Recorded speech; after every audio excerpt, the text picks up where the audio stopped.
Hi, it's Splinterverse. Welcome to another episode of D&D New Releases, where we offer first impressions of new third-party products for Dungeons & Dragons. We cover up to 20 titles from Dungeon Masters Guild and up to 20 more from DriveThruRPG each week. The titles are presented in alphabetical order by site, and all of them are linked in the video description. Purchasing the books using those links helps the channel, but you can also support us by purchasing one of our best-selling books. We've got lineages suitable for any setting, as well as optional lineage rules in our Van Richten's Librum of Lineages. With our Potions Unlocked book, we have over 100 pages of material to take your potions to the next level in your game. Our Feywild Companion offers 150 pages of Feywild fun for players and DMs. Also, our book Fizban's Vault of Draconic Secrets contains over 50 pages of dragon-themed player options, including a subclass for each class, and much more.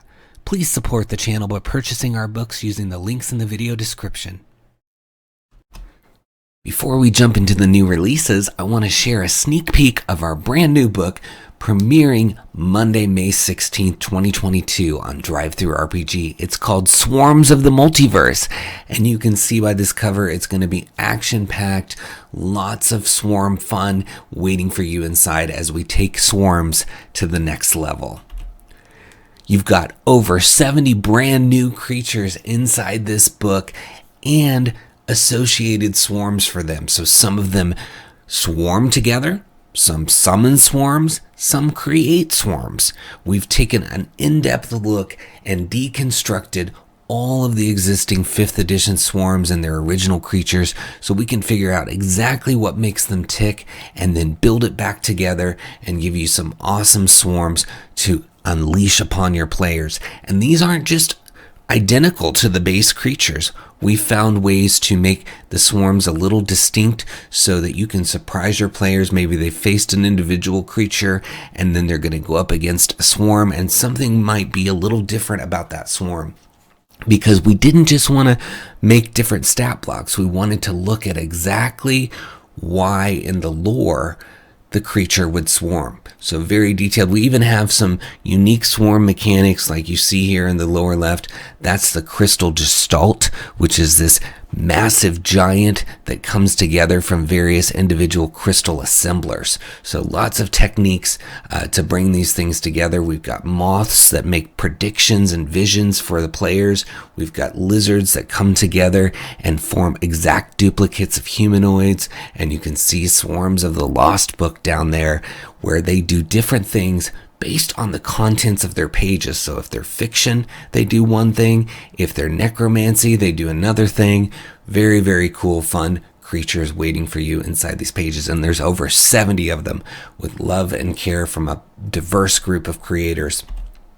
We've got over 140 stat blocks because in some cases we have more than one version and we needed to share with you whether it's greater, lesser, or maybe there's a creature that summons 3 different types of swarms, so you needed additional stat blocks. So even though it's 70 original creatures, there's a lot more stat blocks than that because we have a lot to offer with each of these creatures. And you can see we've got seahorses. These seahorses are really fun. This one's the Patchwork Seahorse, and it has abilities from all different types of seahorses throughout the multiverse. Really fun. We have a lot of underwater creatures, something for every environment, so you can really get the maximum use out of this book. We didn't want to leave any environment untouched, and there's a decent amount of creatures for each environment. So no matter where you're adventuring, even on other planes, you're going to have some options.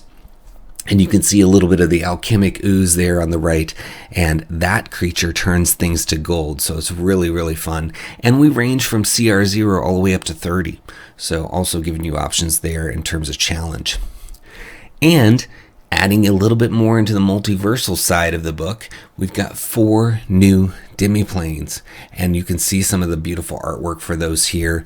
Each of those planes comes with creatures that are native to them, as well as references to monster manual creatures, so that you really will have enough to build entire campaigns, adventures, one-shots around these demiplanes. There's a lot of lore connected to them. lots of fun waiting for you to travel the multiverse, and we've got other references to other planes in our profiles of the creatures. So whether you're on the material plane, or you want to go extraplanar, or even to the demi-planes, we've got you covered with this book. And that's all I can share right now. We're still releasing spoilers every day. This is for the Friday release, so I can only take you through the spoilers up through Friday, but we're going to have spoilers leading up to our Monday release on May 16th. So make sure you're following us at Splinterverse on Instagram, Twitter, Facebook, so you can see all these awesome spoilers. And then be sure to be there on Monday at DriveThruRPG to grab this book. It's over 100 pages, 180 pages of print on demand and digital fun, so can't wait for you to check it out. On all of our social media channels this year, we're doing Money Saving Mondays to give you exclusive discounts that you won't find anywhere else on various books. And this week, our Money Saving Monday is The Curious Case of Dr. Lila Amato. So we've got a link for you to get 30% off of this awesome book. It's normally $1.95. It's by Indie Penno, and it's 12 pages. It says, in a small house near a small town, a wizard attempts to create a spell that could change the world. But who will help her out when things go wrong? And can they survive the dangers in her strange house? This 2-hour adventure is designed for 4 5th to 8th level characters and has them exploring the house of Dr. Lila Amato. Players will be searching for a way to undo a spell while overcoming obstacles like the shrinking spider, a rare insect that reduces its victims down to its size.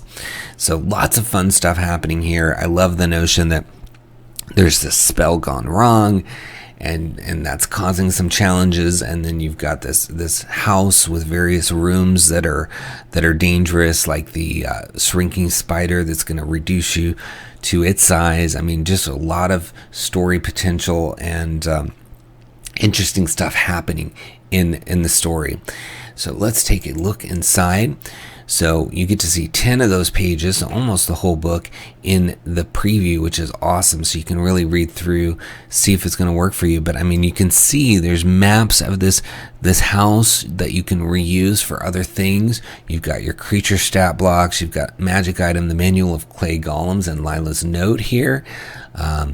You've got ways to jump off and continue the story with the story continue section. There's at least 3 or 4 here, and you've got various stat blocks you can reuse, like the swarm of books and shrinking spiders here in the green room, and then the clay golem. I mean, and I love all the little artwork here, this little guy.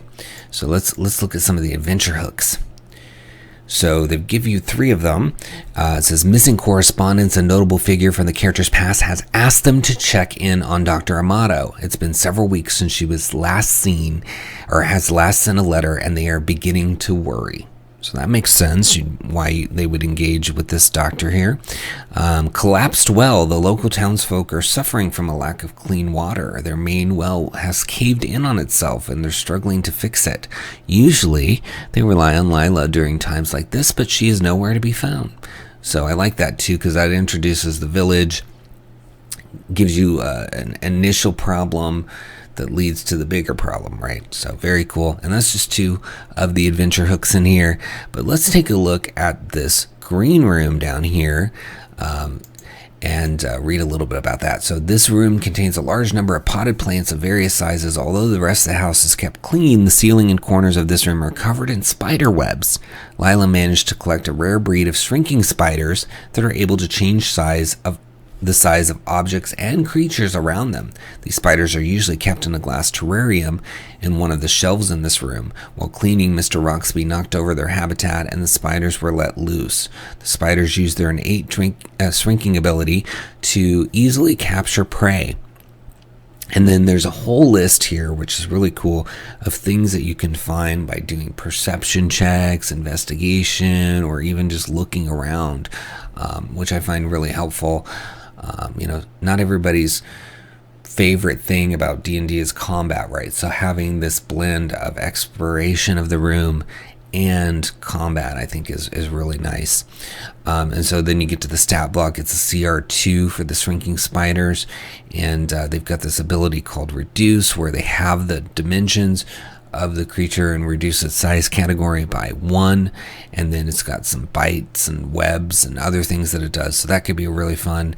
And you can play with its ability to reduce the size of things, right? You could have maybe an important object among the party's possession, and it gets shrunk, and they have to figure out how to resize it. I mean, there's just so many different things you could do with that ability. And even outside of this adventure, right, having this shrinking spider available to you would be cool. Yeah, I'm seeing a lot of good stuff in here, and as I said, I mean, it's $1.95. Normally you're going to get 30% off of that for a limited time. Most of our discounts last just a week, so you want to take advantage of those. The new ones come out every Monday at 10 a.m. Mountain Standard Time, but you have pretty much the week until the next one comes out to really take advantage of them. So I'm hoping you will go to the timestamps in the video description and click the link for the Curious Case of Dr. Lila Amato. It should be the very first link. You can also find it in the alphabetized list of links in the pinned comment as well. So check it out and grab it before the discount ends. Next, we have a Glaux Above the Rest, a collection of Owlin ancestries for Strixhaven. It's by Daylight Publications, $10 for 28 pages. And the author basically talks about how they are running a Strixhaven campaign with a bunch of players, basically the whole party playing Owlins, and they started thinking about how many different species of owls there are in the real world, and how fun it would be to have some subraces of the different owl based on the different owls in the real world. And you can see with the artwork here that they've really been inspired by that, and they've got plenty of different options to differentiate the owlin, so it's not just a singular option for you. You can have some differences, especially when you have a party of all owlin. It'd be nice to have a little bit of differences going on, right? So looking inside, it's cool because they have lore about the owlin as a whole, and then they get into the subraces as well, and you can see the whole book in the preview, so that's super nice. The nests of Glaux, the owlin houses called the nests of Glaux, are the 3 core governing bodies of Owlin society. While all their communities are self-governed and managed, the nests are the organizations from which many warriors, mages, chroniclers, and other young Owlin careers hail. Most Owlin hold a title within the nests, granting them access to special libraries, facilities, and other benefits. So, and you can read a lot about that, and they have each of the nests, like Nest of Courage, Nest of Knowledge, and Nest of Resolve, and it gives you, some like a feature. It's almost like a background, so you get to pick your languages and gear and all that stuff from this. And then you get into the subraces. They have the Bard, B-A-R-R-E-D Owlin, and then the Barn Owlin and the Burrowing Owlin. So some really fun options just right off the bat. And I'm familiar with some of these versions in the real world, and they're pretty cool. So it's nice to see them come to life in the game here. So let's look at the Barn Owlin in detail. It says barn owls are regal and powerful, fasting and praying during the day, and then at night taking wing and flying through open fields and meadows as the moon above reveals their hidden towers called cares. It is believed that there are 8 cares scattered across Orithia and potentially even further south past the isthmus, but these are just rumors. Warriors and clergy of the moon, Barn Owlin were the first of the clans to harness and utilize moon magic, allowing them to hide their cares and imbue their paladins with great power. Today, Barn Owlin are slowly beginning to open up their borders to non-Owlin, but the creed of 𝙤𝙤𝙬𝙁 is a hard one to break from after centuries of following it.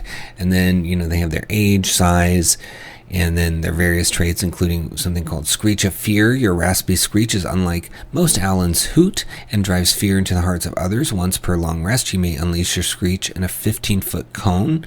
All targets in that cone must roll a DC 16 Wisdom saving throw or be frightened. They may roll the save again at the beginning of their next turn. And then they have some other traits here, and then you get into the cultural traits like Disciple of 𝘏𝙬𝙀, your time within the cares to heighten your training in tactics and legends has given you great rewards. You are proficient in the history and religion skills. So lots to look at here, and what's nice is you can read the whole book and really figure out if you're going to work with these in your campaign. I personally love that there's so many options here, because you could even just bring in a few of these subraces, wherever your homebrew setting is, whether you're playing Strixhaven or you just want to give characters some Owlin opportunities. And you could even have, if you want to differentiate from Strixhaven, you can have Strixhaven be whatever's in, the book for Owlin there, and then for another campaign have just a few of the subraces from here as the options, so you could really make it seem different for the players as well. So lots of cool things about this. Check it out under a Glaux above the rest in the links below. Give it a click. Next, we have Artos' Modular Magic Weapons from Koa Johnson and Koa the DM, and it is $8 for 29 pages. And it's really cool because it's got over 91 different magical options for each component of every weapon listed in the player's handbook. And what it does is it basically breaks all those weapons into separate pieces, and then you rebuild them using all the different pieces and based on how you configure it. So let's say there's 3 pieces to a particular weapon. Each of those would give you a different action. So very, very cool way to, or not necessarily a different action, I should say a different ability. So it could be a trade, it could be an action, it could be a bonus action, it could be any number of things, but you're building that weapon back together using things like the material of the weapon to figure out, okay, what are the abilities going to be. So very, very cool, fun idea. And you can see here, it talks about how it's split. It goes into the details of how that works. It even talks about the impact on attunement as a result of it. So very fun concept. And, Koa's covering all the different types of weapons that you would find, morning stars, longbows, amplifiers, just lots of stuff. And you get to see almost the whole book in this preview, so quite a bit of it. So then you have like the material, which would be one of the components of the weapon, and then you get to the the handle is another part of the weapon for those. So we'll look at a few here in a second, but just very cool that there's so much stuff going on in these weapons. I mean, just thinking about all these different abilities we're going to look at here in a second. You could just flip to a page in this book and pick one, and for a minor magic item, and just give whatever the ability is to that minor magic item. So it has uses even beyond combining these things into a singular weapon, right? So looking here at daggers, glaives, halberds, etc. They have a blade section, so you'd pick something from there. So we'll just pick the first one in each section just to keep it simple. But I encourage you to come read the rest of these abilities because they're really fun. So you've got Blade, Guidelight, Runed. It says this weapon's blade is etched with simple celestial runes across its surface. As an action, you can speak the command word of the weapon, where it will produce bright light out to 30 feet and another 30 feet of dim light. Alternatively, if you speak the second command word as an action, the weapon will produce dim light out to 30 feet that is only visible to whoever is holding the weapon. A creature who has true sight or can see into the ethereal plane can see this light. So very, very cool. And then scrolling, you can see the handle down here, so you would combine that with this. So we've got the never-ending cloth. The wraps used in the handle of this weapon appear to be incredibly thick and have a magical, practically endless property. If this weapon is dropped, thrown, or disarmed while you are holding onto the handle, the cloth of the handle will magically unravel up to 1,000 feet. As an action, if you grip the cloth, it will become taut with the weapon while you are holding the weapon. As an action, you can cause the cloth to magically re-ravel as a bonus action. If cloth is cut from the never-ending cloth, it disappears in 1 hour.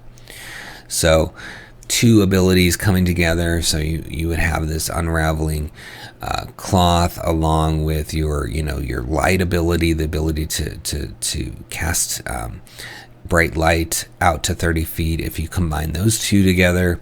So different options, and we just read some of the common options. As you go up in rarity, you get some more fun stuff, and then down here under the guard for the dagger, the first one, well, let's read a rare one here because I want to give a little sampling here. So this guard has the imagery of a swirling vortex on its surface with Orin and primordial runes etched upon its surface. When making an attack with this weapon, you can instead replace making an attack with activating the Vortex Guard, where one target within 30 feet of you must succeed on a strength saving throw of 14 or be pulled 20 feet closer to you. If you are underwater, the target has disadvantage on their saving throw. So you have the bright light from the material, and then the handle is giving you the never-ending cloth, where it's gonna be able to basically be returned to you if your dagger is away from you. And then you've got this vortex ability where you can pull somebody 30 feet towards you, and underwater they have disadvantage. So you see how it gets combined into basically something that has 3 different abilities, and so super fun, really cool. And there's just so much in here. Like I said, you could just flip through this and say, okay,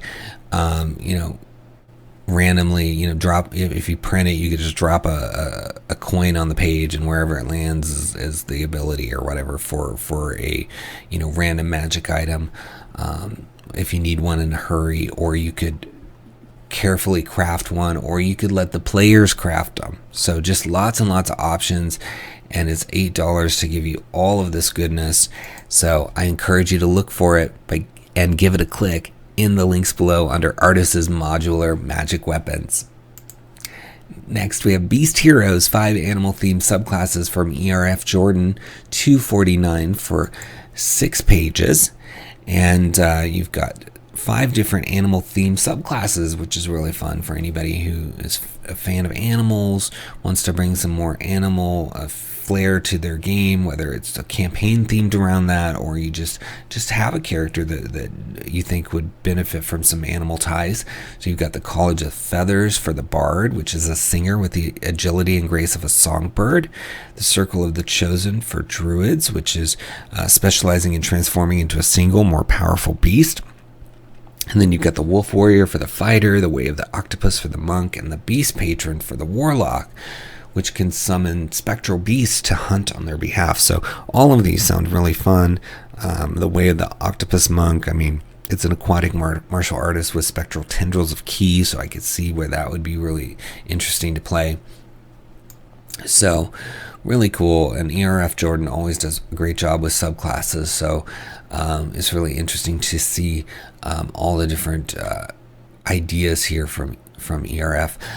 So right off the bat, you get to see 2 of the classes here in subclasses in the preview, which is awesome. So you can check out the Bard College of Feathers and the Druid Circle of the Chosen. So it says under Druid Circle of the Chosen, not every druid feels connected to all beasts equally. Some circles hold certain beasts in special regard, protecting their habitats, treating them as companions, and basing their values on the beast's behavior. Such a druid can feel more comfortable in the skin of their chosen beast, fighting with supernatural ease when they take its form. So you get the signature wild shape. So you can assume the form of a special beast with supernatural strength and hardiness. When you gain this feature, choose a beast of CR 1 or lower. You can take on the beast form when you use your wild shape feature. The special form functions as usual with the following extra benefits. Your weapon attacks deal extra damage equal to your proficiency bonus. Your armor class equals 12 plus your wisdom modifier unless it would otherwise be higher. Your signature form ignores the level restriction on forms with a swimming or flying speed.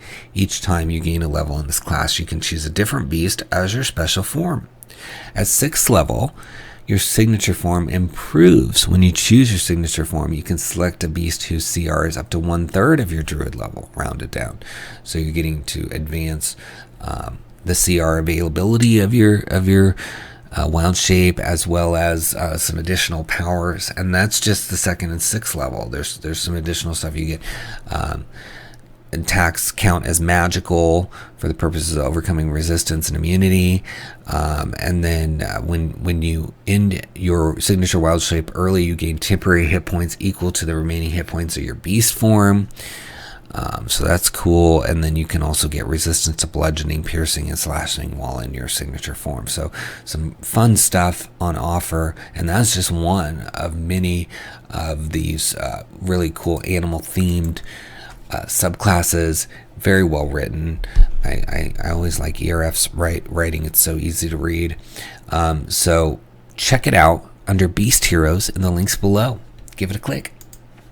Next we have Creature Compendium from Adam Hancock. It's $24.95 for 203 pages, and it's got over 200 creature stat blocks.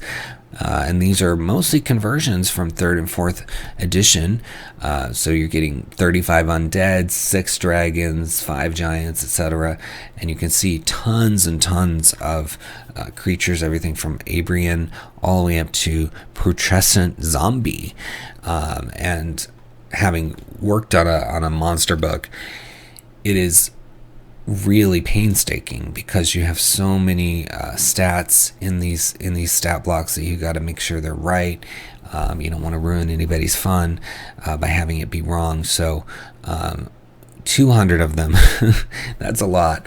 And I know Adam's been working on this for a long time and really putting a lot of heart and time and energy into this to bring it to you, and it shows. I mean, this looks so cleanly laid out and smoothly written, so that you don't have these hiccups as you're reading through. It can be hard to read some of these mechanics because of how complicated they are. So it's nice that you have an author that's taking the time to go through and really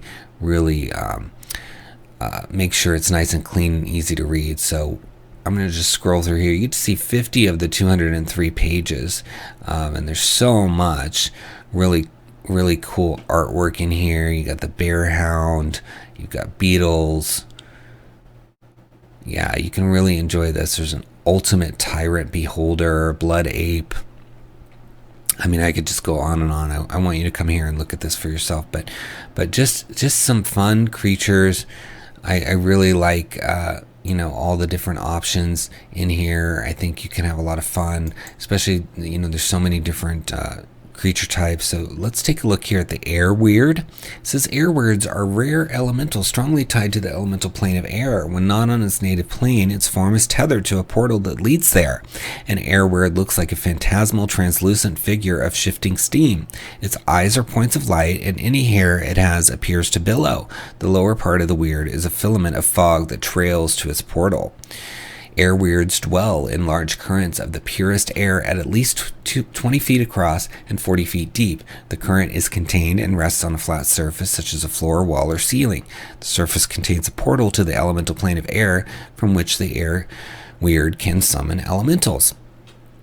And so then it has some layer actions here, like it can summon an air elemental and then it loses 30 hit points each time it does that. It can bring out some other elementals. It can also, it says a creature within the air weird's current must succeed on a DC 15 con saving throw or be transformed into a column of air. A creature transformed can only be restored with a polymorph or wish spell.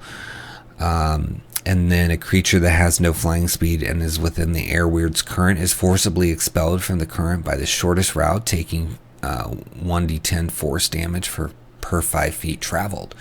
So some interesting layer challenges that you can unleash upon the player. And what I love about layer actions is that it's optional. You don't have to have them be encountered in their lair. They can be outside their lair. So you can choose to unleash that on your players or not. But this is a CR12, so it's a pretty dangerous creature.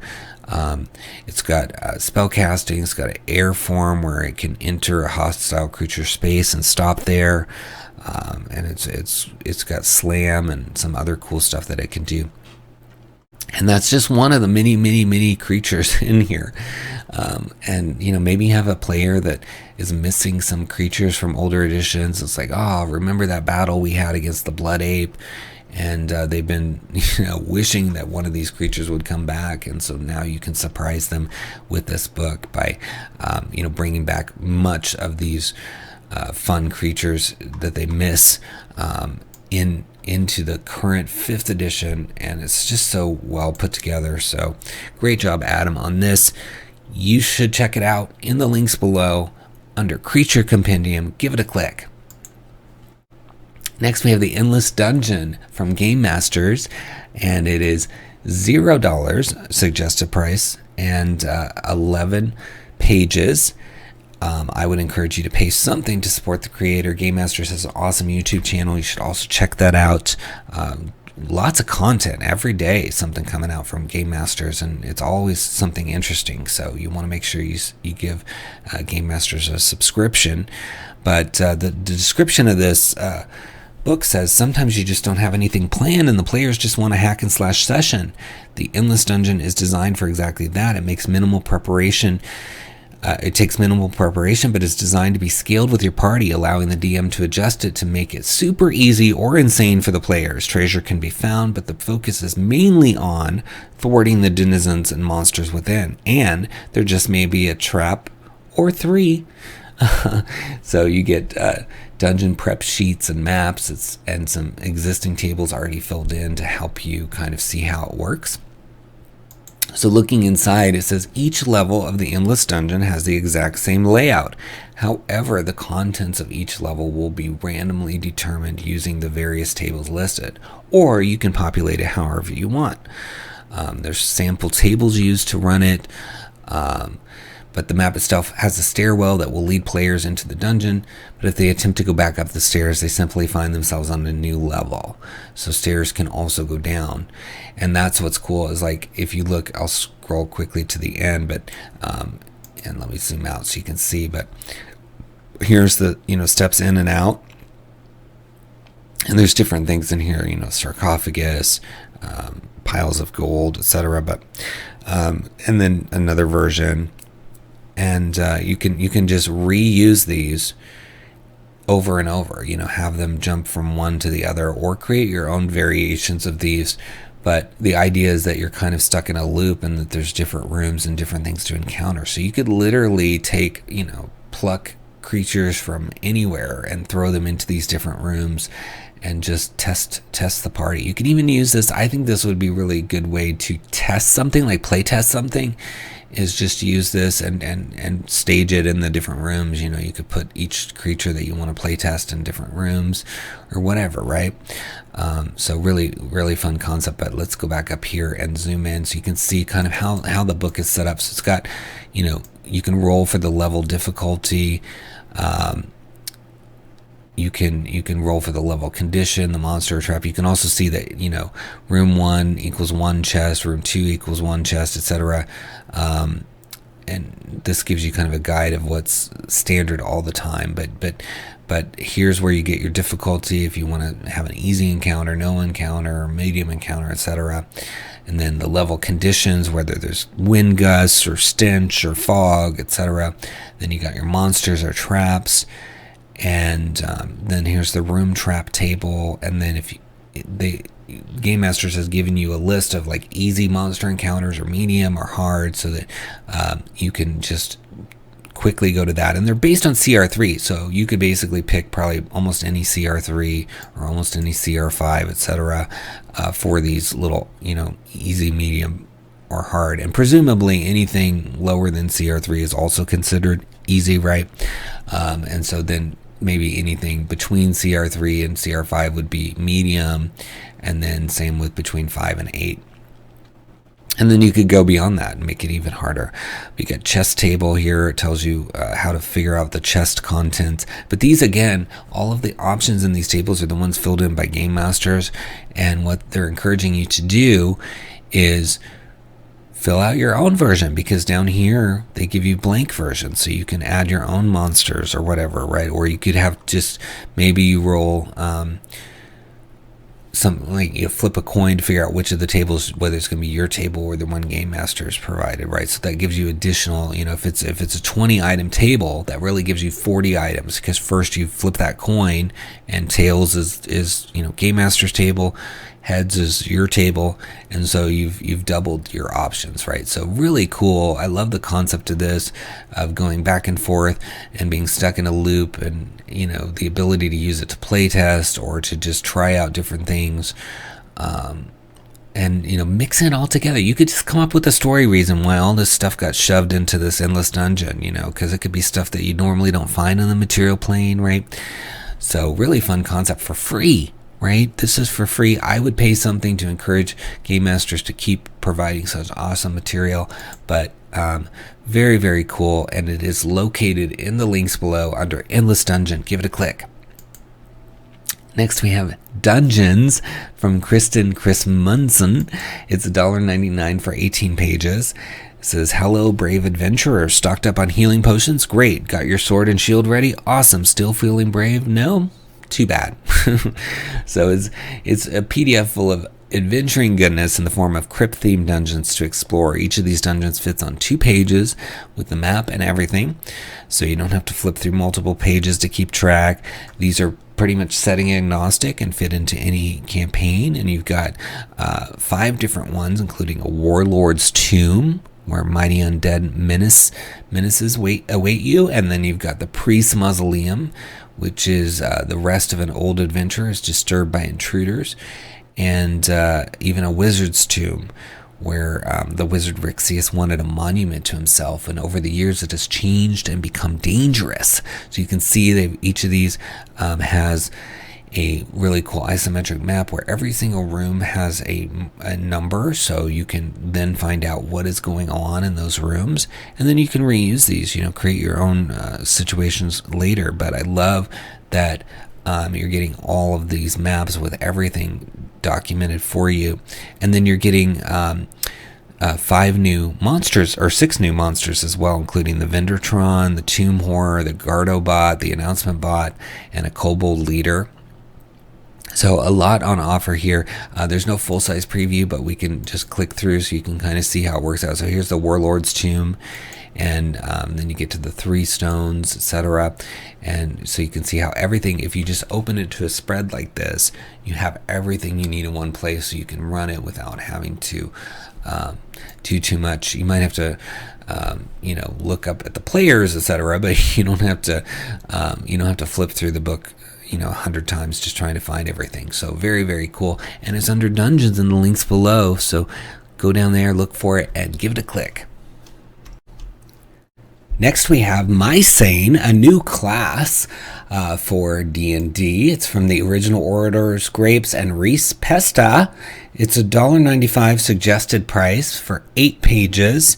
It says, hatred is more than just a feeling. It's all around us. Misein, a magnificently vengeful class. And it says, Misein has a soul stained with hatred. Something in their past has led to an irreversible consequence, reverberating into a future of anger. All of this is channeled into dedication and abilities suited towards combating their favored enemy. Using the magical force of pure hatred, the Misein will do what it takes. And then they have 5 archetypes as well. So let's take a look inside. So you get to see the entirety of the book. You get the full class, all of these subclasses, and looking just quickly at the subclass names: Vampire Slayer, Lycan Slayer, Fiend Slayer, Dragon Slayer, Mage Slayer. It seems like the hatred that the Misein feels is toward a certain type of monster, right? So dragons or fiends, etc. So let's zoom in and look at a little bit of its abilities.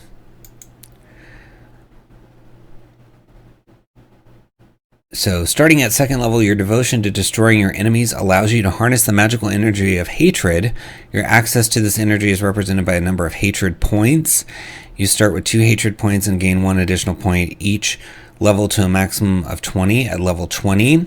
When you expend hatred points, they are unavailable until you finish a long rest, at the end of which you draw all expended hatred points back into yourself, and upon taking a short rest, you regain 1 hatred point per hit die used. I like that you get something back for a short rest. That's good. So starting at 2nd level, when you hit a creature with a melee weapon attack, you can expend a hatred point to deal necrotic damage to the target in addition to the weapon's damage. So you get some extra damage. It says you can, as a bonus action, end the frightened condition on yourself, and then you've got, when you reach 3rd level, you start to gain abilities that allow you to easily combat your enemy. So that's where you're getting basically your subclass at 3rd level, and then you've got ability score improvements, extra attack, and then it says starting at 6th level, when you make an attack that reduces a creature to 0 hit points, you can expend a hatred point to transfer the remaining damage of the attack onto an adjacent creature within 5 feet. And then it continues. There's some other stuff. And at 18th level, when you roll for initiative and have no hatred points remaining, you gain 4 of them. So you get your hatred points back. So interesting concept for a class. I think I like the art here, and it's interesting to see what they're doing with and providing five subclasses. I mean, that's awesome in terms of a new class, because a lot of times you get a new class, you get like 3, right? But to have 5, that's pretty cool. So check it out under Misein in the links below and give it a click. Next, we've got the Ruby Conclave from 𝙤𝙤𝙘𝙧𝙎 or Razora Knights, and it is 9 pages for $3.09. It's one of the most dangerous organizations in the world. The Ruby Conclave has opened the doors of the Dahlia Inns and begun implementing their schemes across the lands. They operate at an incredible skill level and walk invisibly among the crowd. So you get a breakdown of the organization, the staff members of these inns, and a hierarchy of power, as well as named NPCs that are part of it and some maps that go with it. So this is really like a faction supplement. You're getting information on this faction called the Ruby Conclave, and they've got the members listed here and some details on them, what they're after, what they're looking for, and then you've got the rules here, how to get excommunicated, and then the staff of the inns, because the inns are, have a special significance, and then there's sort of points of interest on the inn map here. But interesting, so the rules of the Ruby Conclave, they have these rules here. Number 1 is members of the Ruby Conclave may not conduct any business on Dahlia grounds. So even though they have access to these Dahlia Inns, etc., they can't do any business there. All members of the Ruby Conclave shall receive sanctuary while they're on the Dahlia grounds. And blood oaths given and called upon are to be honored when called upon. So some interesting rules and things going on, some NPCs. I could see this being just a part of a larger city. You could just plop one of these Dahlia Inns in a larger settlement. You could have one of the characters, if you have a rogue, maybe they're connected to this organization, or you could have NPCs connected to it, or it could just be a backdrop of things going on within it. And there's even factions within this faction, so pretty cool. I like it. So check it out under Ruby Conclave in the links below and give it a click. Next, we've got Spells of Antiquity, Volume 6, focusing on the letter F in terms of converting spells from 3.5 to 5th edition. It's by Azzy Homebrew, suggested price of $2.99 for 12 pages.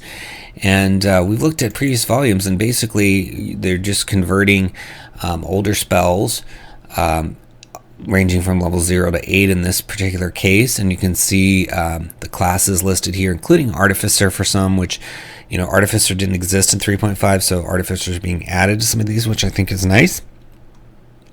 But all the way from Flame Dagger to Flensing here, and you've got quite a few pages that you can look at. You can basically see the entire book before you purchase, which I think is quite kind. Lots of stuff in here. So let's pick one to read here. So Force Wave, which is a 4th level evocation. It's a bonus action Range of Self, instantaneous, sorcerer, wizard. Unleashing a wave of force, you attempt to send your enemies tumbling away from you. Each creature within 10 feet of you must make a strength saving throw. On a failed save, a creature is pushed back 30 feet and falls prone. If a creature fails its save by 5 or more, it is also stunned until the end of its next turn. On a successful save, a creature is pushed back 15 feet, but is not knocked prone. When casting this spell, you can choose any number of creatures to automatically pass their saving throw. If a creature pushed by this spell impacts another object or creature as a result, the target takes bludgeoning damage for every 5 feet it has been pushed, basically. So, pretty cool. Lots of force spells in here, which is nice. Here's one called Flight of the Dragon, 4th level. 1 action, concentration, range of touch, sorcerer, warlock, wizard. You touch a willing creature, the target gains a flying speed of 80 feet for the duration. When the spell ends, the target fails if it is still aloft unless it can stop the fall. So, I should say the target falls, not fails. At higher levels, when you cast a spell using a spell slot of 5th level or higher, you can target 1 additional creature for each slot above the 4th. So yeah, lots of fun stuff in here. Really cool to see this series continue and get conversions out there. And there's other series that do conversions, but I think it's always good to have several conversions out there, because then if you don't like one, then you have an option from somewhere else and you can just mix and match. So very cool. Love it. Happy to see that this series is continuing. They made it all the way to letter F, and there's more to come, I'm sure.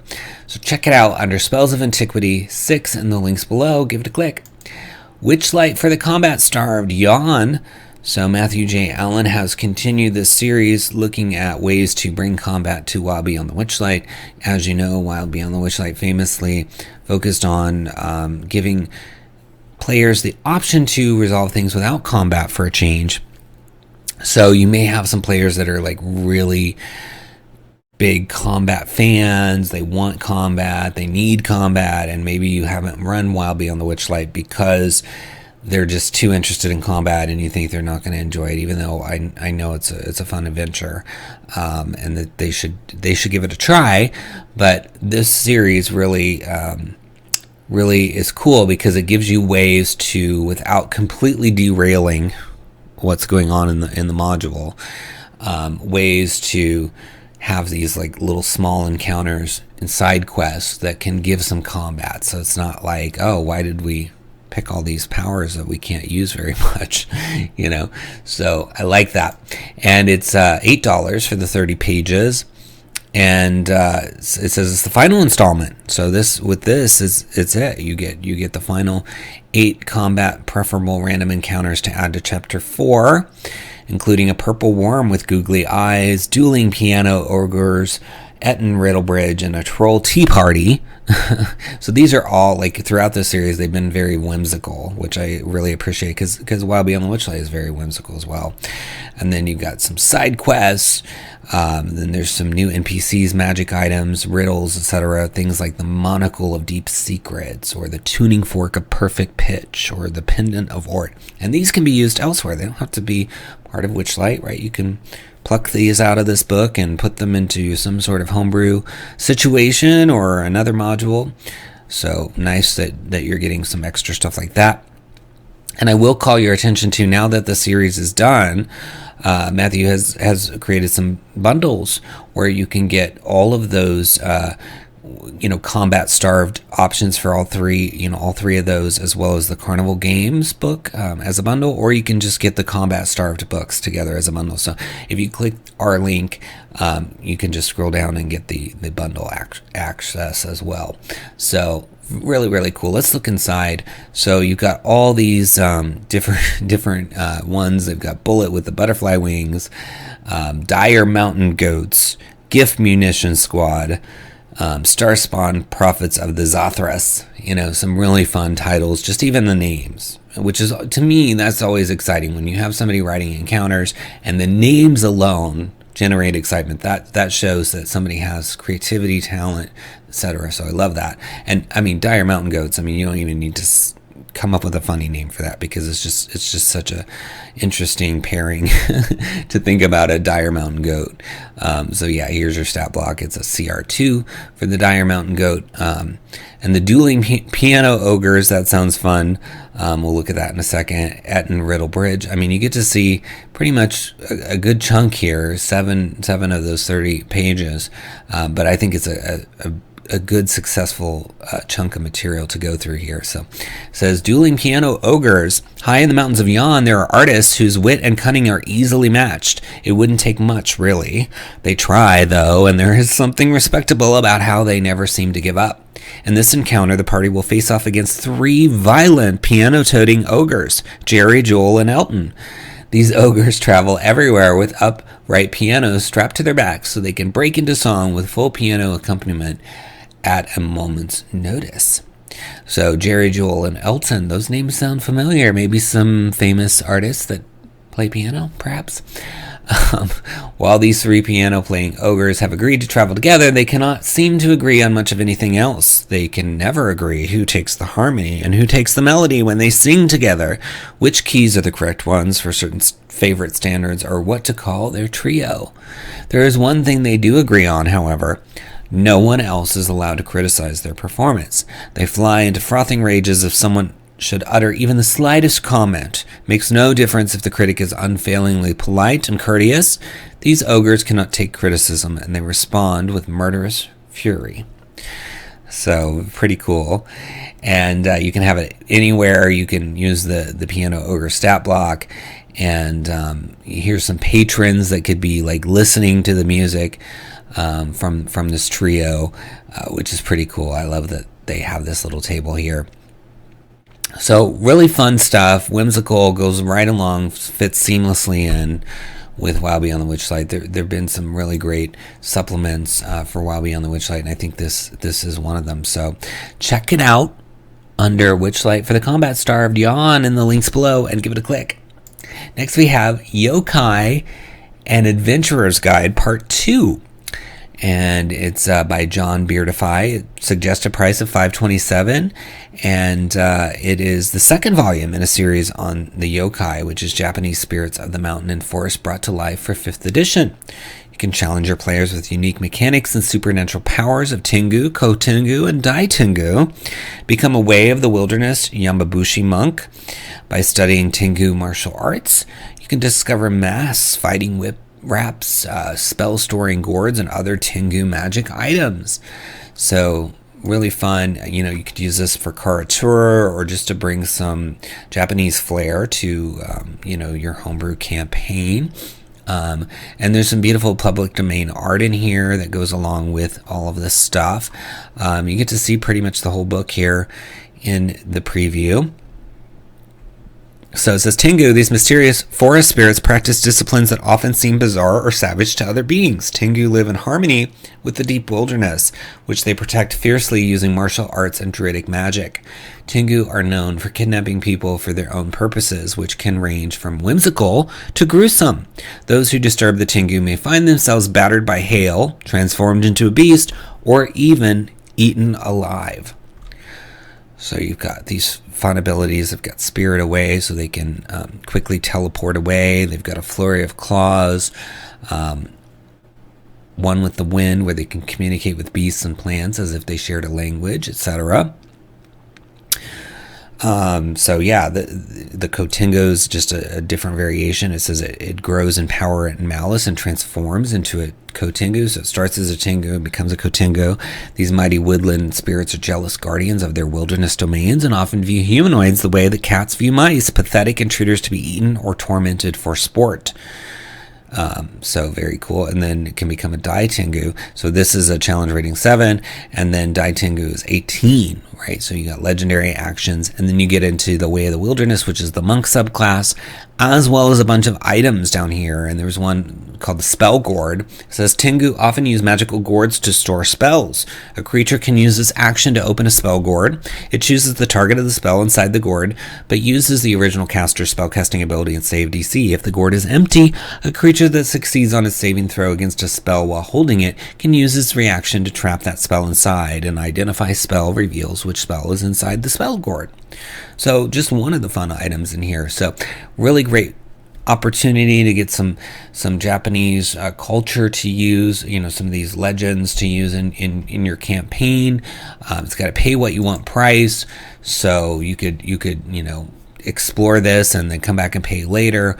Whatever you want to do, I think it's a fun option. So check it out. It's in the links below under Yokai and Adventurer's Guide. Give it a click. That's our last DM's Guild product for the week. Before we move on to DriveThruRPG, let me remind you that Monday our new book is coming out. It's called Swarms of the Multiverse. It releases May 16th, DriveThruRPG, so I hope you check it out. We're doing spoilers on all our social media channels, so if you follow us at Splinterverse, you'll get to see a lot of those spoilers leading up to Monday if you're interested, and there's a few at the beginning of this video. Please subscribe to the channel, like the video, leave us a comment. I will respond to all comments personally, and don't forget to click all those links in the video description and support these awesome creators. Leave reviews, follow them on social media, help them grow their work, and encourage them to keep going. And if you click any of those links and do your shopping, you're going to help the channel because we get a small percentage through the affiliate program as well. And if you're feeling especially interested in supporting us, we do have 5 books that we released in 2021, including print on demand or digital Feywild Companion, which is over 150 pages of Feywild goodness, with a brand new Domain of Delight, with a map that is made to look nice alongside the Prismeer map. You've got monsters, spells, subclasses, adventures, encounters, all kinds of Fey fun in there awaiting you, whether you're a DM or a player. Then we've got Potions Unlocked, which is on sale right now as part of the D&D sale on DriveThruRPG. It's print on demand or digital. It's over 100 pages devoted to potions, and it's got brand new potions with glorious artwork, short stories for each potion, everything from how they taste, smell, even how to craft the potions. So it's really in-depth potion fun for you. Then we've got Fizban's Vault of Draconic Secrets, everything dragon themed, including a subclass for every single class, spells, horde magic items, draconic gifts, a familiar, trinkets, and adventure hooks to use with all of these player options to bring the DM in there as well. And remember, you can use a lot of player options in NPCs, so good for that as well. Plus, we've got Van Richten's Librum of Lineages, helping you understand this new mechanic of lineages, including how to remove a lineage and how to string them together to have sort of a chained series of lineages for a character. Plus, you get 4 conflict-driven lineages that you can use in any setting, so very cool.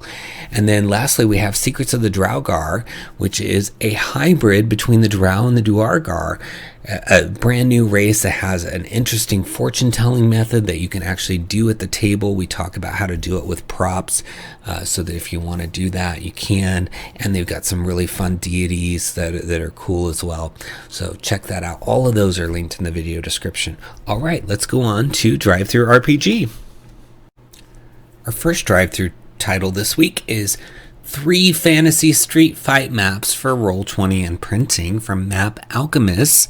And you can see here on the cover, it's really gloriously created here with some beautiful 3D artwork. You can print these, or you can load them into Roll20 and really have a good experience. And it's on sale right now, $5.95, normally much more than that. And even though it's listed as Pathfinder here, it's Dungeons and Dragons as well, and basic role-playing, and really any fantasy setting. You've got 3 generic street battle maps, each of them in a city or village location. You can have an ambush there, or whatever kind of action you want. You can see in some of the images here that there's opportunities for sort of that ambush that I described. But you've got, smoking chimneys here. You've got nice little firelight coming through. The detail is just so great. You can see an inset of the wagon here, and then there's a three-dimensional view where you can see what it looks like in 3D. And then down here you've got sort of an overturned stagecoach.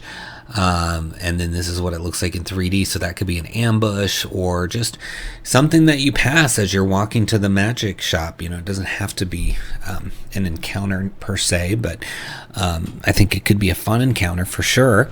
And then you've also got like this snowy looking village here, so you can have some Arctic stuff going on. I love that it's both 3D and 2D and ready for Roll20 or printing, however you want to go about it. But to me, it just looks stunning and really fun place to place the minis and just kind of have an adventure. You can reuse these a lot, right? Maybe you have an adventure over on this street and then have a separate adventure or encounter over on this one. Flip it around,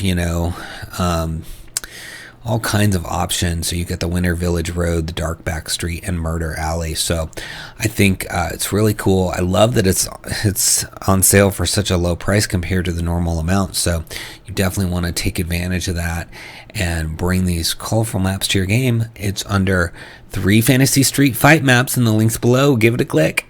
Next, we've got Animal Accoutrements from 𝘎𝙤𝙘𝙀, $6.95 for 24 pages, 5th edition. Learn, connect, and reward your animal companions with this supplement. Outfit them with protective gear, or train them at a Druidic school to become a better master. Master the Druidic disciplines of the Primarian school by following one of 3 paths, each focused on a different type of relationship with nature. So you can follow the Beastmark Trail and embody the beast with new combat techniques.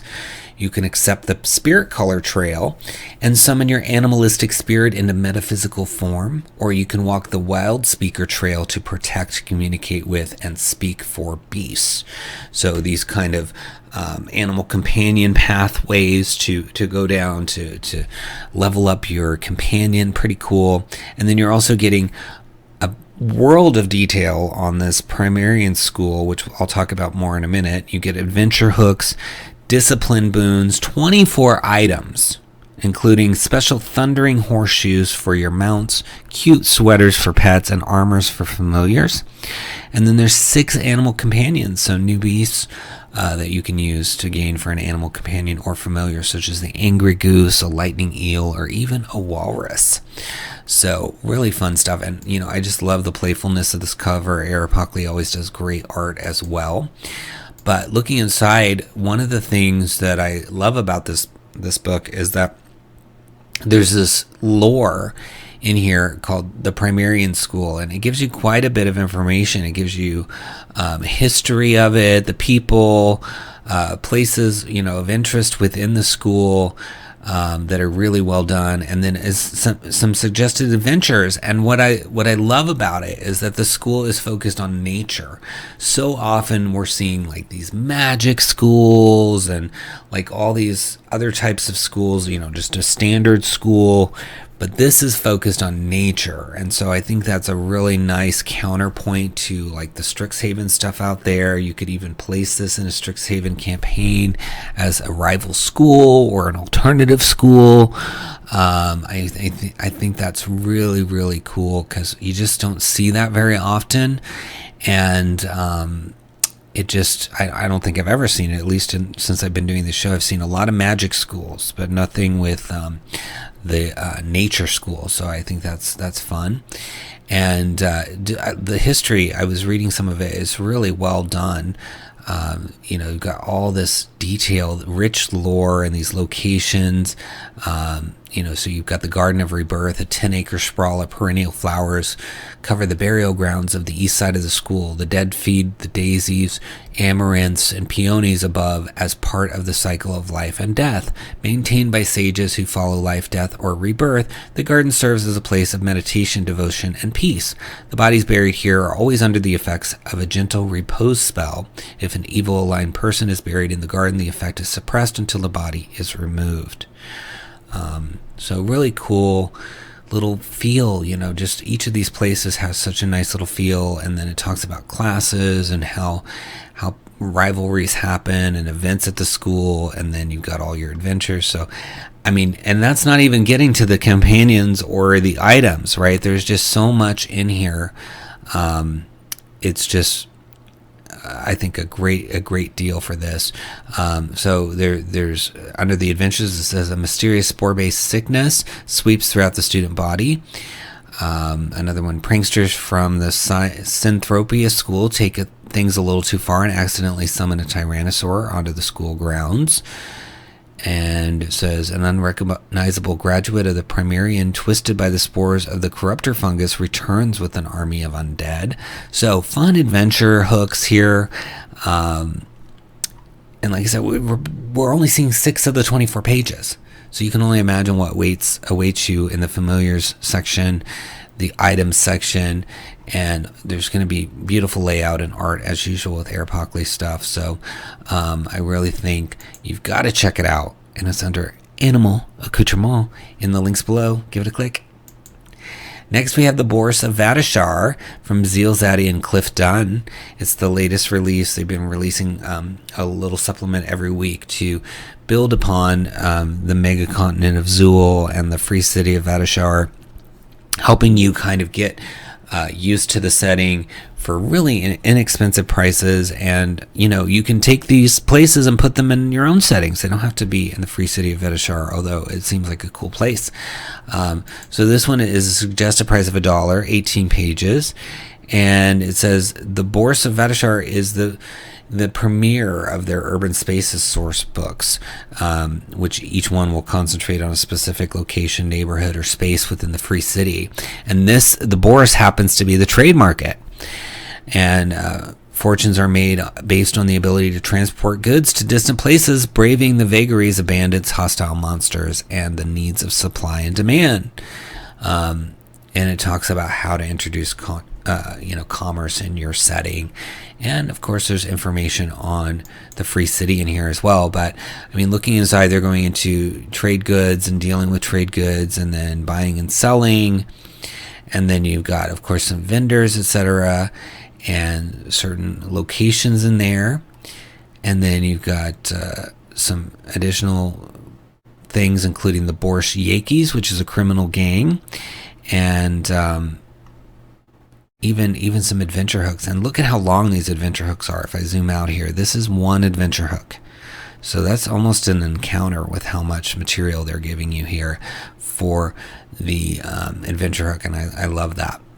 So let me scroll back up here and read a little something for you. I think I'm going to read the view from the Bourse. It says, along with the Bourse Trading Hall, there are around 30 buildings dotting the concourse, including several popular coffee houses, taverns, inns, and hostels that cater to those whose business takes them to the trading market or the adjacent grand caravanserai, including caravanners, drovers, mercenary guards, and others whose travels temporarily bring them within Vadashar's precincts. The Nightingale, one of these hostels, is the Nightingale, operated by an Arabi named Torkin. He provides hot food, reasonably clean bedding, and lodging for those working the caravans that enter the free city. He also provides a service for the lords of the slaver sultanate of Al-Marak by scouting likely prospects for drugging and transporting to the distant citadel, there to be trained for a lifetime of servitude or broken in the process. Torkin typically preys upon drovers and guards just recently arrived in Vadashar, so their not returning to their caravans can be explained away as another person who was seduced by the allure of Vadashar. The vile Black Helm's official, Captain Burza, receives a sizable monthly bribe from the loathsome Torkin to look the other way and provide a degree of security for the despicable operation. So Cliff has put a lot of detail in this, which is really nice. Gives you a lot to work with. I mean, that could be an encounter, a story. I mean, plot for days here with what's in there. And then you've got, of course, stat blocks here for Torkin, and even more information about Cintiq and the notary. Cintiq the notary. I'm probably pronouncing that wrong, but anyway, and then this Rodrigo's Tavern. I mean, just a lot of points of interest here in this marketplace. And I love marketplaces because there's so much that can happen there. It can be a place where your characters buy stuff, a place where they get information, a place where they have an encounter, a place where somebody's hiding or trying to get their trail lost. When you run into a crowded place, it's really easy to blend in, right? So I think the Bourse could be a really fun location for you and your campaign. So check it out in the links below under the Bourse and give it a click. Next, we got Deck of Fates from Black Forge. It's for 5th edition, and it is $0 for the PDF, but you can get them printed on cards for $14.99, which is really cool. And it says it's a powerful set of cards crafted by the old gods for use in rituals long forgotten. Drawing a card carries the weight of a powerful reward or debilitating consequence from an action you have yet to take. The deck is never found on its own, but instead is always in the custody of a mysterious keeper who is eager to let others draw from it. So very cool. Looking inside, you can see, kind of gives you an introduction, and then it goes right into the cards, which again, you can have these printed on cards so that you can literally either shuffle and pick one yourself or shuffle and have a player pick one. But basically, the players must decide if they will draw or not before the deck holder will begin. A player may only draw one card. Once a card is drawn, it is left out of the deck. For all card effects, only Greater Restoration cast with a 9th level spell slot or a wish spell or the intervention of a god may reverse them. So each one, what I love about these is each one has a name, kind of like a tarot card name, and then it has flavor text that the DM can read if the DM wants to hold the card themselves, and then it has mechanical effects. So you get all of that. You get the kind of role play, like this is what happened to you, and then here's the effects that actually happen. So the first one, the Scholar, it says, a pattern of letters forms in your mind, a simple phrase in your native tongue. As you observe the pattern, it shifts and changes, but always you can comprehend its meaning. And then the effects are, you permanently gain the ability to read and understand all languages that you see or hear. That's a very powerful effect. But this is, it's the risk reward of drawing from this Deck of Fates. You could draw something really terrible. So let me see if I can find one that is bad. Okay, the mask. Your face contorts into an unfamiliar mask. A fog begins to form in your head, obscuring any attempt to recall how you got here, who you or any of your companions are, or anything else that happened before you drew the card. And then the effects are, you lose your memory. As long as your memory is lost, you have resistance to psychic damage. So it's kind of okay, you lost your memory, but you get this little resistance. So some interesting stuff in here, and there's a ton of them in here that you can read, and the free preview shows you all of them, so you can really dig in, see if it's going to work for you. But I mean, for $0, you can have these PDF and print it on your own, but I do think it'd be cool to get the printed cards, $14.99, and be able to have those nice, slick, fancy cards, and be able to have people draw from the deck itself. So very cool. Look for it in the links below under Deck of Fates and give it a click. Next, we have Dungeon Vault Magazine 21 from Elven Tower. It's on sale for $5.56, and it is 41 pages. And so Dungeon Vault is an ongoing zine that has various dungeons with different adventures. So in this case, they have 9 original adventures, and they have printer-friendly version and high-res maps.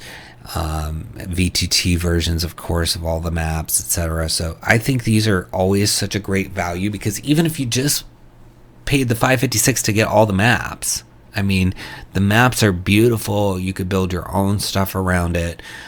So it's a really high value supplement.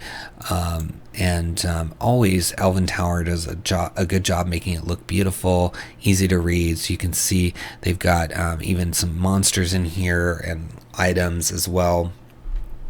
And these maps are just really, really fun. I mean, just the coloration on here is really cool. So yeah, just scrolling through, I mean, look at that cool map. Fun artwork. There's even an isometric one in here with the whispers below. So I love it. I think just again, that value, having these adventures on hand to look at is really cool. let me scroll back up here and I'll read one for you. I think the Well of Dreams is cool. Let's take a look at that. So the Well of Dreams, alternate realities, impossible creations, wealth, all of these are found in the Well of Dreams, ancient dwarven elegy. So let's zoom in here. And so you've got the Dwarven Well of Reverie, and then the Well's Vault featuring the tomb. And I mean, look at these maps. I just love these maps so much. Entrance Hall, Hidden Vault, Hall of Guardians, Well of Dreams. So it says a 10-foot deep pond filled with a pink and purple liquid dominates the eerie chamber. Dozens of papers sprawl over a stone table by the east wall. So this looks really cool. I love this picture too. Let's scroll back up and see. So this is the well, yeah, with all the papers on the floor. So the map matches, which is nice. Sometimes, people are like reusing stock maps, but with Elven Tower, you always get really nicely designed custom maps. So it says dwarven societies are often focused on mining, sculpting, and armor making. Those are the crafts that most people think of when speaking of dwarves as a culture. But it was not always so. In the deep past, dwarven craftsmen used lost arcane arts to embroider incantations into chainmail, stonework, and other trinkets. Their creations rival those of any other bygone ethos. A collective of 10 craftsmen created a legendary artifact known as the Well of Dreams. From what can be learned from 3 dwarven elegies, the crowns of 7 dwarf kings were melted into the structure of the well, and the artisans who created it had to forgo the very qualities that make them humane. They became husks of themselves, mere guardians, mindless in their goal of protecting the well from misuse or utter destruction. The Well of Dreams is a doorway into the planescape of the multiverse, a one-way window that surveils the cosmos and allows for interplanar journeys. The last elegy, though, says that those that use the well for selfish purposes are doomed to a life of despair and punishment. Such chastisement is not elaborated on, but the poems of yore make it known that a steep price must be paid to use the Well of Dreams, a price of blood and tears. So this is really interesting because you could have the players need to get to this well and find this well to be able to travel somewhere very far away. And slowly you can reveal that there's going to have to be some sort of sacrifice, where there's, literally a sacrifice or some sort of future injury or something that they're going to have to take on. And maybe there's a way to appease these things. Maybe there's a way to be able to use the Well of Dreams to help people. It could be even a home base if you're able to invent a way. And maybe there's a way, if we read this whole adventure, to make it reusable. But I'm sure a crafty DM could come up with a reason to allow it to be reused as a home base even. But I just love it. I think this is fun, and this is just one of 9 that you get for this price of $5.56, right? So that's a pretty good deal for all these VTT maps, all these adventures. So I really think you should check it out. It's in the links below under Dungeon Vault Magazine 21. Give it a click. Next, we have Incredible Item Sampler, art-inspired items for 5th edition from Alan Tucker and the Indie Games Cooperative. It's $0 for this free sampler because a campaign is coming to Kickstarter to do the full book, which will have a lot of good stuff in it. And so some history on this. So Alan had done Incredible Creatures previously, which was a bestiary, and that bestiary, which is really good, I've looked at it quite a bit. It is a bestiary where instead of having the writers create the monsters and then the artists create the art, they started with the art first and then had the writers be inspired by the art. And so this incredible item is going to be similar in the sense that it's going to be items that are inspired by art instead of creatures. So I love that approach. It's really cool. And if you look inside here, you can see kind of what the books are going to look like as part of the campaign. But there's a good sampling in here that you can get for free. The wands, weapons, all this stuff. There's even some evolving artifacts here. So you've got this moon vine, which is really gorgeous. I mean, you can see it even has art for each of the stages. And it says, long ago, the temples of sun and moon both desired a plot of land just outside the capital city of a faraway land. The two high priests squabbled over it for weeks. With neither willing to budge, they turned to more physical tactics, each attempting to seize the land by force. After several days of posturing, the mounting tensions sparked into open conflict.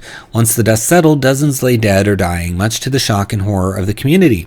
That night, an aspect of the moon goddess silently surveyed the sight, sadness marring her smooth ivory face. Everywhere she stepped, moss and night-blooming flowers grew rapidly, each tinged dark red from the bloody soil. Just before her form dispersed into a moonbeam, a single tear fell from her cheek. Days later, on the first full moon after the battle, moon vines sprouted from that very spot, illuminated by its own inner moonlight. The next day, an acolyte from the Temple of the Moon discovered it and gently plucked moon vine from the ground. That first interaction with another mind was tumultuous, rendering the unprepared acolyte unconscious for a time. They recovered quickly and wandered into the wilderness with the luminous vine. The acolyte soon understood that a bustling city was no place for a true temple of the moon. Nature and the moon are too intertwined. The acolytes spent their long life building their tribute to the moon in the middle of a vast forest with Moonvine's assistance. When they quietly passed into the next life, Moonvine regressed to a dormant state and was lost to time. So, really cool story setting this all up, and then you can see that there's various effects for the moonbeam or moonvine item, and then what happens is there's an evolution that occurs.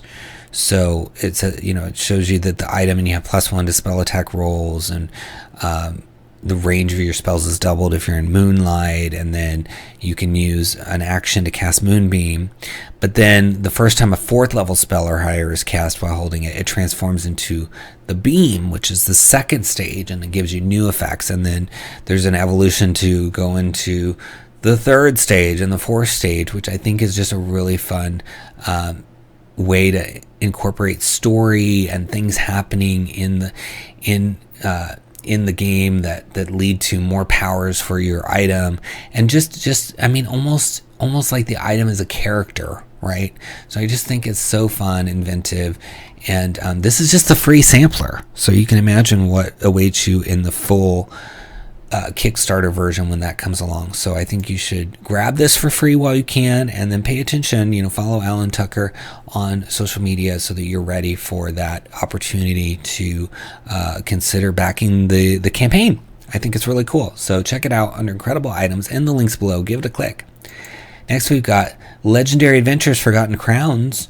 It's the latest epic play adventure from Legendary Games. So Legendary Games has a whole book called Legendary Adventures that goes into how to take characters beyond the 20th level, all the way up to 30, I think. So this is another in a series of adventures letting you play out those higher levels. So we've seen adventures for 21, 22, and now this is for 23. And it comes with all kinds of stuff, but one of the things that I love about it is it's got some pre-generated characters. So if you're nervous about venturing beyond level 20, they're giving you these pre-generated characters, which should be balanced for this, right? So you can really get a chance to experience this without stressing that the characters you make aren't going to be right for it. But as DM, you have the ability to change things as things go. But it's $9.99 for PDF, but you can get both the PDF and a standard color book for $19.99. It's 58 pages. And looking inside, you've got all the different parts of the adventure and a monster appendix, as well as the pre-gens. So it gives you an adventure synopsis. So the distressed plane of Palacius slowly breaking apart, drifting off into the void to dissolve into nothingness, dooming and trapping every entity within. Following on the trail of the Treketh leads the adventurers to this diminishing dimension, and once trapped there, they must deal with an infestation of plane-eating monsters, break an ancient spell, and either save this curious place or manage to escape from it before it's too late. Upon their arrival in Palatia, the adventurers quickly learn the nature of their new plight and meet the individual who unknowingly spurred on this dimension's looming catastrophic demise. Soon after they encounter dangerous planar parasites hastening the cosmic decay, learn more about this doomed plane from the library cranium of a dead knowledge god, and find more of the people and entities left adrift here. As the situation grows more dire, an even greater threat appears, but a potential ally as well as 𝘽𝙤𝙤, the demigod of opportunity. With the help of alliances forged through the hardships the PCs overcome in Palatia, the party can reclaim the relics of a forgotten deity that once ruled over this realm, make their escape with new discoveries about the Treketh, and leave either a healing dimension or doomed plane in their wake. So very cool. Sounds like a fun adventure. I mean, you get a whole new plane. You know, it's I think it's a lot for one book. You know, you get to experience the level 23, you get the pre-gen characters, you get a whole new plane. There's a print-on-demand option for a reasonable price. I mean, just scrolling through, you can see some fun art, and like there's a lot of information about what's happening in this plane and what's going on. You know, so totally cool options for you, and it's all waiting for you in the links below under Legendary Adventures Forgotten Crowns. Give it a click. Next, we have NPCs and locations, and I love this fun little cover. It's got like this little like design with like a castle and the different faces on it, and it's from Diego Pisa Artworks, and it's $3.99 for 35 pages, and it's pretty much system neutral, even though I think it could easily be 5th edition from what I saw. You've got all these NPCs, you've got locations, so there's like 6 NPCs and 6 locations, and it's basically you get artwork and then a really good deep description of the NPC or the location. So this is one right here in the preview, and then you find out about Agnes Penn, including, you know, what do they crave, fear, a quote, and then of course their stats, like they're human, age 11, etc. And then you've got some secrets, rumors, and adventure hooks to go along with the NPC.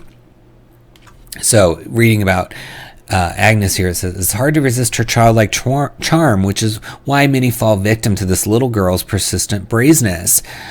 She'll say things like, I haven't eaten for 2 days, or my mother is dying and I need your help to buy medicine. When she feels that her targets may be too intelligent to fall prey to her sob stories, she enacts a well-planned gambit that has worked many a time. Dirtying her face with red paint, she starts screaming, please help me, they are trying to kidnap me, it hurts, oh, please stop. Strategically, she does this in a crowded place, especially if there's a potential mark she feels would be protective of her.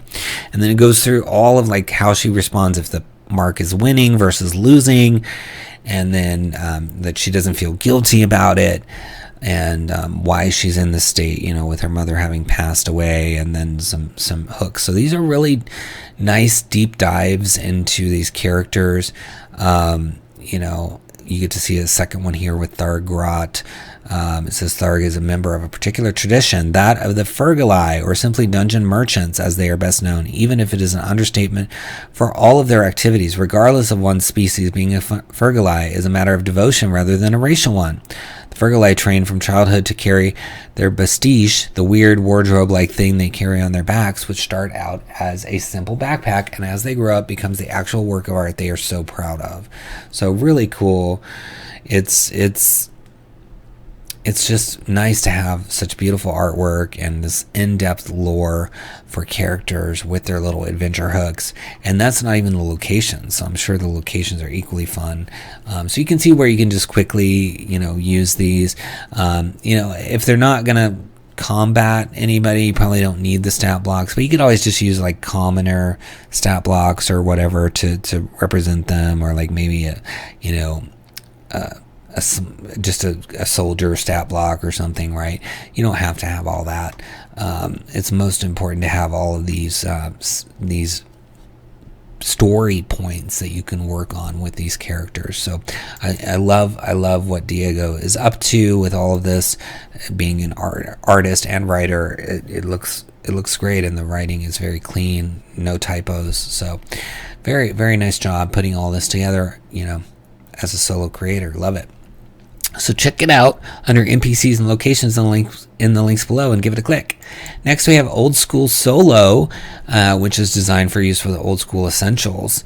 And it's got all the things that you would expect to help you, an oracle, open questions, chaos dice, etc., as you would play through something on your own. There's even a video down here you can watch to learn more about it. But it's really, bringing more value to your existing collection. If you have a lot of old school essential stuff or stuff that's compatible with it, this is going to let you play those on your own, without having to have a group together. And it's $4.95 for these 41 pages. Best copper seller already in its first week.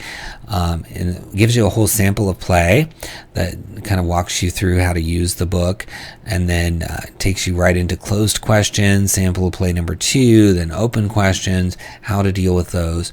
Because ultimately what you're trying to do is, any point in the adventure where the DM would need to intervene or do something or say something, you're using this book to take the place of that person, right? And so you need different things like open questions, closed questions, whether, closed question meaning it's a yes or no, right? So then here are things like, a muse table. So you can have a change picked, sword, sorcery, divine. So the change is maybe growing, and then over here you can pick like it's a growing battle or it's a growing environment. Maybe the environment's growing out of control or whatever, right? So different things that you can do to work in the things in their specialist tools. It says broader generic tables can suggest answers to many situations, but there are times when you want a specific answer that matches your situation right now. So for example, I could populate the Necromancer's Tower using the Wandering Monsters table, but that would feel weird if I met wolves in the first room, orcs in the second, and then halflings in the third. A better solution is to make your own more tightly focused tables. So, common things, uncommon things, etc. So it's teaching you how to make some tables that are more coherent, and just overall giving you a better experience with old school essentials. I like it. I like it a lot. You get to see the entire book, so you can really read it, see if it's going to suit your needs. But I like it. I think we need solo opportunities for people to explore different games. So check it out under Old School Solo in the links below and give it a click. Next, we have the Troubled Youth Encounters End map. And it's a suggested price of $2.99 for 5 pages from 𝑘𝑧𝑟PG. And it brings you a detailed encounter laid out in 5 beautiful pages along with a gorgeous map and 8 different versions of that map. And I mean, look at it right here. You've got this bridge, 2 different sides, a little ridge here. This could be reused so many times. You could even just zoom in here and use the stream. I mean, lots and lots of options. Really, really cool. So here it says, the encounter 3rd to 4th level, it's combat and social. And it says, a pesky 10-year-old little girl who is a runaway daughter of a rich merchant has teamed up with an outcast ogress who believes she is a troll. The ogress was named Gavin the Troll by the little girl who can't tell the difference between a troll and an ogre. She just guessed her ancestry judging by the way she looks and all the stories she read in fantasy novels. Gavin isn't the sharpest tool in the shed, even for ogre standards, so when this little girl came out of a sudden in fearless innocence, offering friendship instead of disgust, the ogress found it impossible to refuse or harm the child. Shunned by her own tribe, the ogress had been wandering for months until 7 days ago when she met the child and adopted her with a motherly obsession for this fluffy being, which is her first ever contact with tenderness. The child, on the other hand, is brilliant, not as much as she believes to be, but brilliant nonetheless. Tired of a dull life of a rich girl and the insurmountable pressure to be ladylike, she escaped home to live life she always knew she was destined for, the life of an adventurer. No, the life of the best adventurer, the queeniest, the most powerful, the most beautiful. Her name is Matilda, but she doesn't believe it to be fitting, so she introduces herself as Ashara, Queen of Moonlight. After meeting with Gavin, Ashara decided that it made sense for her new companion bodyguard to guard the bridge and charge a toll for it. It makes total sense for a troll to do that, and they can use the money for new clothes, books, and especially food. Gavin's cooking skills are awful. So it's just really cute, set up, right? You've got this kid who just wants a different way of life, and this ogress who is also kind of an outcast and just looking for some companionship. And this odd combination, I think, really is really well created here. And you can see the bridge that they're going to charge the toll for, and you've got some flavor text to read and story, and then a bunch of possible outcomes. I mean, like, this is a lot of them, like almost 10 of them there, and then there's a whole thing about rewards for it. So really, really fun. I think this could be a great time for you and your party, and it's pay what you want. So I love that, and I think you should check it out. It's under Troubled Youth Encounters and Map below. Give it a click. Lastly, we're going to talk about our discount for next week, 10 a.m. Mountain Standard Time at Splinterverse everywhere. It's Compendium of Unique, Awesome, Inventive, and Totally Easily to Implement Tavern Games and Gimmicks. For short, the Compendium of Tavern Games from Ghbrlo Despent, and it's going to be on sale. Normally it's $3.99, but we're going to have it on sale for you for a limited time. And what's cool is it has 20 different games and gimmicks that you can bring to your tavern. Instead of having to just like do a riff on poker or blackjack, you can use some of these different games to really make it feel like there's this whole world where there's these different games happening, and that the characters are truly in this fantasy setting, and they may even like the mini games so much that they want to play them outside of D&D, right? But what's exciting is we're going to give you an exclusive deal on it for a limited time, so I want to make sure you are aware and that you are following us everywhere. So thank you so much for watching. Please subscribe to the channel and follow us on Twitter, Instagram, Facebook, so you can get these exciting discounts and free content throughout the week, and find out about our reveals. Our book is coming on Monday, May 16th, 2022. Swarms of the Multiverse will premiere, and it's over 180 pages, print on demand and digital, so I can't wait for you to see it. And thank you so much for supporting this show. Click those links. Purchase these books that we've talked about this week. Lots of great stuff, and every little purchase helps the channel as well. And we've got our books down there, so check those out as well in those links. And until next time, happy adventuring.